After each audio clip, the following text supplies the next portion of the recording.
Hey, it's Karen. Welcome to this episode of A Touch of Genius, your place to get curious about your personal ingenuity and develop your potential. Together, we're going to discover how to break down and break through limitations so we can shine brighter. We'll find out how this helps us create a better life experience wherever we are and explore its far-reaching implications. We'll also be learning more about how someone else's touch of genius impacts us. Get your notebook and cookies ready, and let's dive into this episode. Hello, genius. How are you today?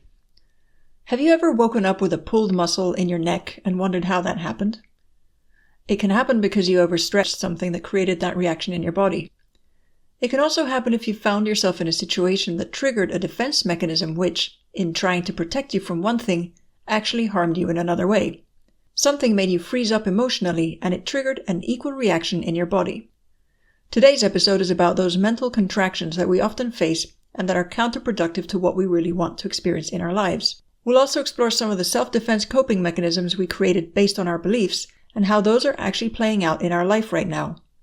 How are they stopping us from self-actualizing and having an enriching life experience? Ready to iron out those wrinkles? Let's do this. Many years ago, I had to go to a physiotherapist to deal with a contraction in my neck. Richard was so knowledgeable about the human body, and he was the first person to tell me how the body stores memories of our past events, which can later show up as some physical issue. This was something that as the years went by, I would learn more about. He was also a personal trainer, so after he sorted out my neck, I started to train with him. Richard taught me that in order to build lasting strength, first you have to work the deeper muscles and then the outer ones will be easier to develop. If you don't do this from the inside out, and instead try to pump iron really fast, you risk tearing the outer muscles. That's why you see a lot of people who have really toned arms but no strength, and when they need to apply strength, they injure themselves. They worked more from the outside in, but it just looks pretty. It's the same thing when it comes to personal change and developing our human potential, or our personal genius. For lasting results, we need to work from the inside out. Otherwise, things look pretty on the outside, but we may not feel pretty on the inside. I was correlating this the other morning with how it relates to our belief systems. In the previous episode, I spoke of belief clusters and how we may have a bunch of beliefs that support a bigger belief. When it comes to belief systems, there may be times when it's easier to unpack the supporting or satellite beliefs rather than the bigger one. Other times, if we get to the root belief, it will have a domino effect on the rest and help clear them out. The reason why we start from different angles is purely based on how deep a person's consciousness is willing to go.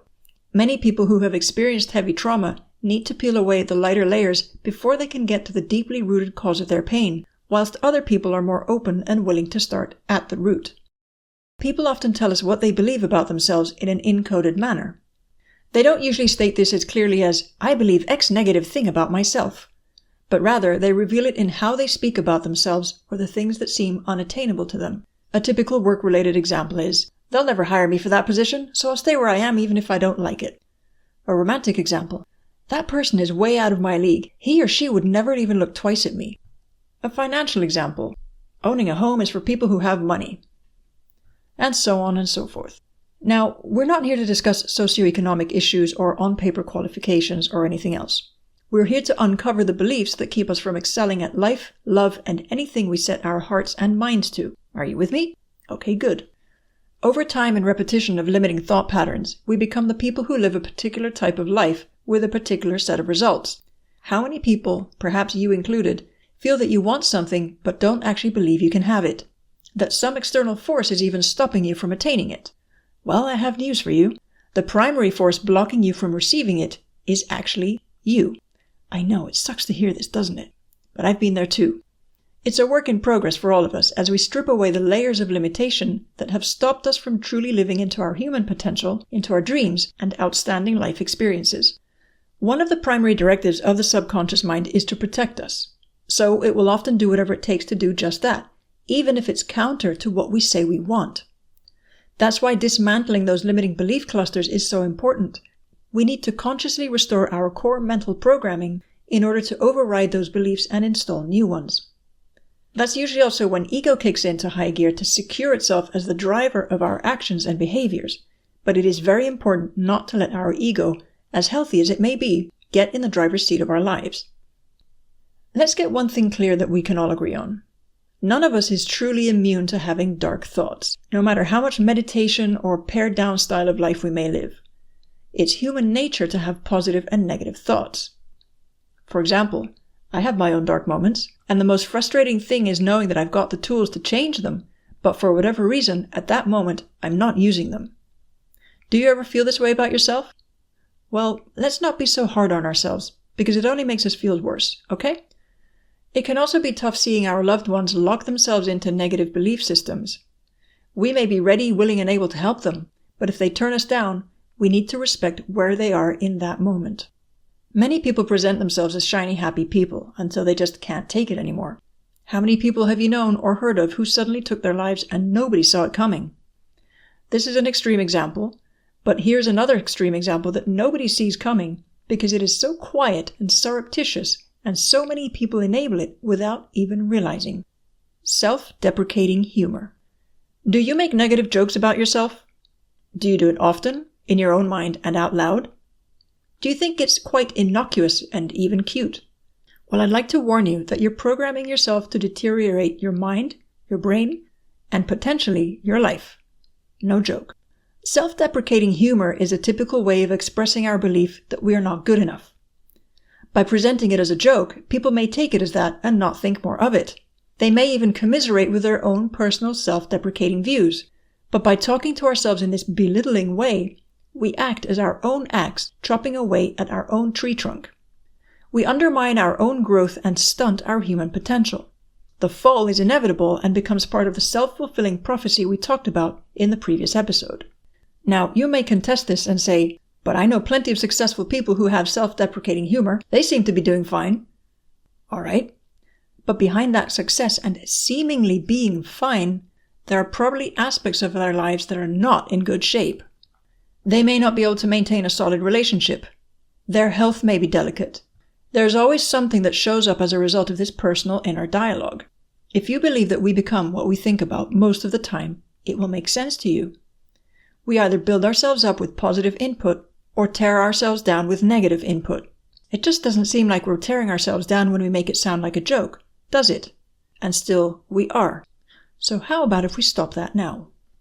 Self-deprecating humor plays into relationship decisions. We might play down someone's toxic behaviors towards us, such as gaslighting, by convincing ourselves that we're silly to think that they would want to harm us. Self-deprecating humor plays into career and lifestyle choices. By jokingly downplaying our abilities, we deny ourselves great opportunities. It even plays into our nutritional choices, and we all know by now that poor nutrition is one of the key catalysts for poor health, both mental and physical. A simple example of how people play down their own nutritional choices.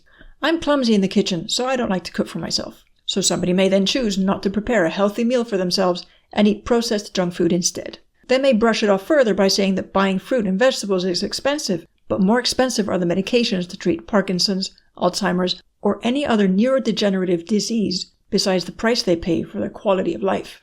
Nature is our best medicine cabinet, so please use it wisely. When used in tandem with better thinking, it works wonders. P.S. This is not medical advice. Once again, what you feed the body will impact the brain and its functionality. You can do your own research about the impact of foods with heavy metals that seep into the brain, feed back into the nervous system, and pollute the body.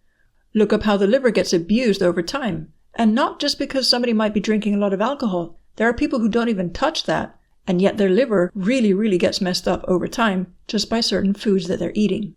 Most people have been unaware of a lot of toxic elements that were put into their food and water, and which now we see are causing many issues such as ADHD, ADD, depression, Alzheimer's, and other disorders. Again, I'm not offering medical advice, but the research out there is pretty clear in this regard. You just have to be willing to open your eyes and start changing some paradigms and habits. Now, I have a big thing about how we talk to ourselves because I have seen clearly in many instances how the way people talk to themselves over the years degenerates their mental and physical capacities. I don't need to be a doctor to know this when I've got hard evidence in my own family and other people that I've been close to or worked with. This is one of the perks of studying how the mind works and how it impacts our bodies. It's called observation and critical thinking. If you're not already doing it, you should try it. You'll start to see how the dots connect in your own life and in other people's lives. If someone, for example, keeps saying they're forgetful, they are programming themselves to forget. Now, which mental diseases do you know of where forgetfulness prevails? Think about it. Self-deprecating humor is obviously part of negative self-talk. Negative self-talk also has a tendency to destroy relationships. By triggering the worst parts of ourselves based on limiting beliefs, it can create distance between two people and block love from doing its precious healing work. Not everybody can or wants to withstand that in a relationship, which is why sometimes, sadly, great things can turn into sad stories.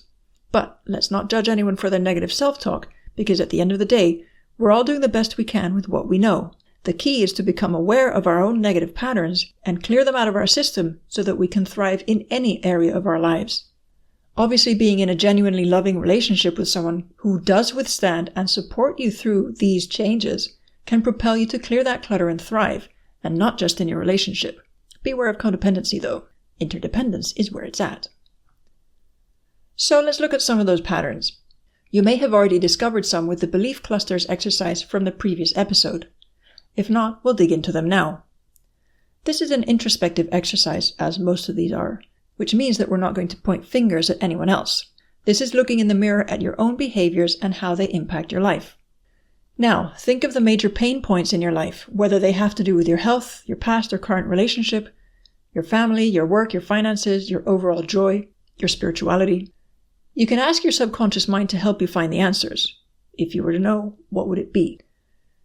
What negative outcome do you see that keeps repeating itself?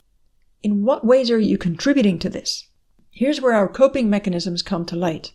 Are you self-medicating, drinking too much, avoiding communication or intimacy, rejecting someone before you might be rejected by them, engaging in questionable behaviors? These all form part of that self-sabotage based on limiting beliefs. Look for the ways in which your personal blockages, fears, insecurities, and doubts determine your behaviors and coping mechanisms and how you show up. I'll give you a few examples for you to start working with, and I'm sure they'll help you open up others by yourself. If it's in relationships, what is the key driver of conflict that you encounter? What do you believe about yourself when it comes to that issue? If it's with money, what keeps happening for you to not have more of it? Which thoughts about yourself come up for you around that? If it's your health, what really stops you from choosing a healthier lifestyle? Which thoughts or views do you have about yourself? This is another way of uncovering beliefs that we can begin to change. These are the roadblocks to our personal success and the development of our potential. The components of self-sabotage that create our self-fulfilling prophecy of not having the life we imagine for ourselves. If you're on a personal growth journey, think of how far you've come. There may be moments and situations that you felt ashamed of or embarrassed by, but because of how you're more aware now and have given yourself the chance to change your thinking and your behaviors, you are a completely different person. Isn't that wonderful? And if you're not quite where you'd like to be, give yourself credit for how far you've come already. Think of how many prison inmates went in one way and came out another simply because they transformed themselves from the inside out. Remember those deep muscles? We may be walking within the confines of our own mental prison until we do something to set ourselves free from it. Sometimes it's easier to start by observing the people in your closest circle, keeping an eye out for the way they talk. Take a step back from whether you share those beliefs or not and simply observe their lives, their well-being, their results in life, work, and relationships. This disassociated perspective can give you a more objective view because you're not seeing it from behind your ego's defensive barriers.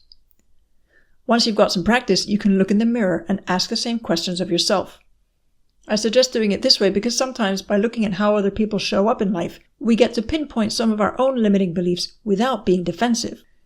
Remember in the last episode I mentioned that some people choose not to make changes in their lives because of the identity they've built for themselves, and what undoing this identity would actually involve. This approach is a more gentle approach to helping make those changes. Once you make a commitment to yourself to transform those beliefs, your path will start opening up for you. However, we still have things that will pop up, like the roadblocks we put in our own way. How often have you had a golden opportunity fall at your feet, and you ended up rejecting it or losing it because you thought you weren't fit for the job, good enough for that potential partner, or cut out to make the team? Do you live in regret for things you didn't take on? Did you convince yourself that it was just not for you, yet secretly in your heart you felt that it could have been really good, if only you'd made a different choice? Remember, we create our self-fulfilling prophecies and corresponding evidence based on what we believe about ourselves. So, let's dissect the things that we believe about ourselves based on what other people actually made us believe, but was never true to begin with. If you tell a child something often enough, they will typically believe you, even if it doesn't sit right with them, and then it becomes who they think they are, when it isn't. How many parents do you hear saying to their kids that they're bad, good for nothing, or stupid? Those kids, because of how the subconscious mind works, take that information in and add it to their self-concept. And then they start to show more of that because that is what they have been conditioned to believe about themselves. Not all children do it, but it is quite prevalent. Even those who show high intelligence may secretly believe that they're stupid or not good enough. A typical example of a kid that gets told they're bad. You think I'm bad? Okay, let me show you how bad I am. It's another self-fulfilling prophecy to prove to their parents what they have made their children believe about themselves. It's also tied to a sense of betrayal, but we'll get to that later in this episode. For now, if you want to stop that cycle as a parent or family member, your task is to stop talking to your children this way. They will thank you for it, and so will your relationship with them. Your deeper task will be to discover within yourself why you would speak to them that way, and if in any way you're copying what someone else told you as a child. See, everything is cyclical until we recognize the pattern and choose to stop it in its tracks. So, back to your inner dialogue. Let's go back in time to when you were a child and you paid attention to the things people said to you about you. Who spoke to you negatively? What did they say? What words did they use? Do you speak of yourself in this way now? How do you feel when you talk to yourself that way? When does this usually happen? Is it really true, or did you just come to believe it was true? What are some of the kind words people tell you now, or that you would like to hear? How does being spoken to in this way make you feel? It's alright if it feels awkward at first, because you've been so conditioned to believe negatively about yourself. By the way, these questions are not intended for you to blame anyone, although that is often the first thing we do when we recall who started to craft this negative script within us.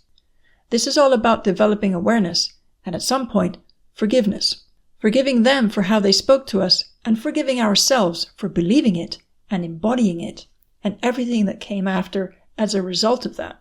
Next is unlearning it by recognizing who we really are at heart and living more from that loving space. This is why having a spiritual practice gives us so much power to really get to the essence of who we are.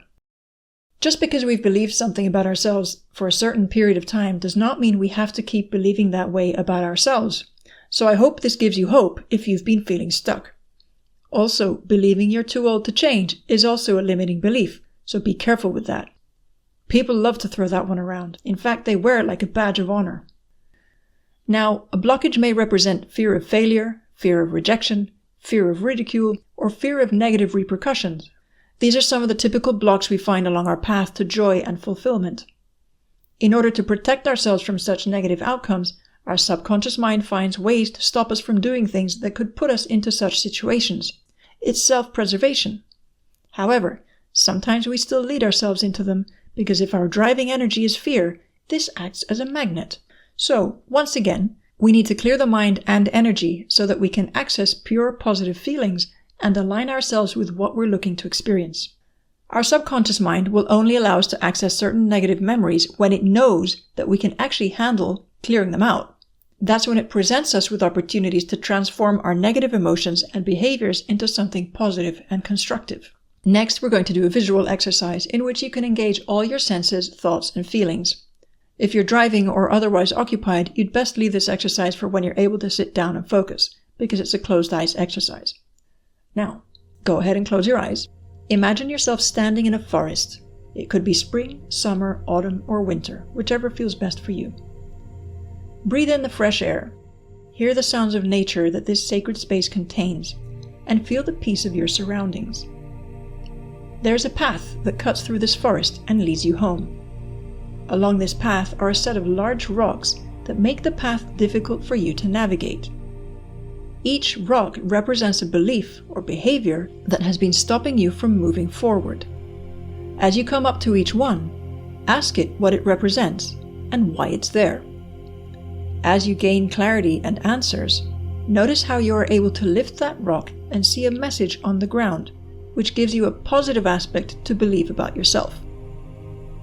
Once you feel complete taking this information in, you can easily move that rock off the path and continue walking. do this with any other rock you find until you reach the front door of your home. As you open the door, bring to mind the different positive message you have now incorporated into your being, and step into that home a new person. Go sit down in your favorite spot there and relax, and let those new beliefs keep integrating within you. When you're done, you can go ahead and open your eyes again. How was that for you?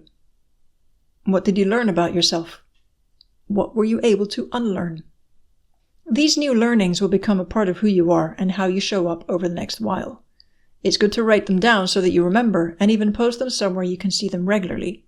You can download an example I made from this episode's show notes. Anytime you feel the need, go back into that home in the forest and let those messages come back to you in a state of relaxation. You will notice yourself begin to change certain habits, ways of being, and even how you communicate with others.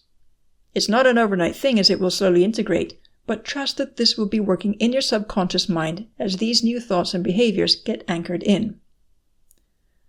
Now, let's talk about betraying our beliefs. One of the biggest challenges we face when making changes within is recognizing that in order to do so, we must actually betray the version of ourselves that we have been living up till now. And for most people who have a high sense of integrity, this is difficult because the word betrayal has negative connotations. In this context, however, we're looking at how it can be our ally and set us free from self-limitation in the name of our highest self and personal growth. Betraying our limiting beliefs can also mean betraying the established dynamic we have with the people we love. But what if by doing so, we and they actually get to experience a much better, happier, and fulfilled version of us? Most of the people who really care about us want us to be happy. They just don't always realize how their own beliefs get in the way of us actually living that. If our model of joy or excellence is different to theirs, it can create conflict. And to avoid conflict, we keep ourselves small, even though deep within we really wish to be, do, and have the life that resonates with us. But there is magic in betraying the current self in order to let go of that fear. By boldly choosing to live from a new belief about yourself that, even though it looks like it's betraying an old identity and the people around you, you're actually stepping into the true loyalty of being your true self. Some people hold themselves back from excelling at life because they don't want to leave anyone behind, knowing that others may not be able or willing to make the necessary mindset changes to accompany them on their path. Remember, this is not a competition. This is a journey, and we're all growing in our own ways, in our own time. Sometimes we'll match up, sometimes we'll be a few steps ahead or a few steps behind. The key is to keep moving, to keep growing, and shedding what no longer serves us, especially those limiting beliefs that are keeping us from what we seek. Whilst it may not all change in one day, because this is work in progress, you will begin to feel better about yourself the more you step into your new beliefs. We all have off days, so try not to panic if you find yourself falling back on the old patterns at any point. Trust that you're moving in the right direction, and if you need a friendly reminder, you can always reach out to me. I'll be happy to do that for you. It's time to turn self-sabotage into self-actualization. I believe in you.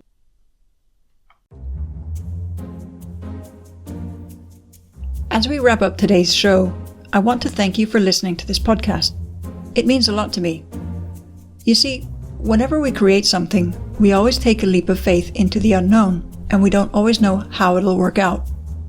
That's part of what this podcast is about, encouraging all of us to take leaps of faith on our ideas, dreams, and creations, and having a safe space to explore them, to build the strength to get back up when we fall, and to celebrate when we fly high. I'd love to know what your big takeaway is from this episode. Tell me what you're working through and what you'd like to know more about. Also, is there someone you'd like me to interview on the topic of genius? Let me know. Email me at hello@karenpinter.com or message me on my socials. In the meantime, take care of your genius self.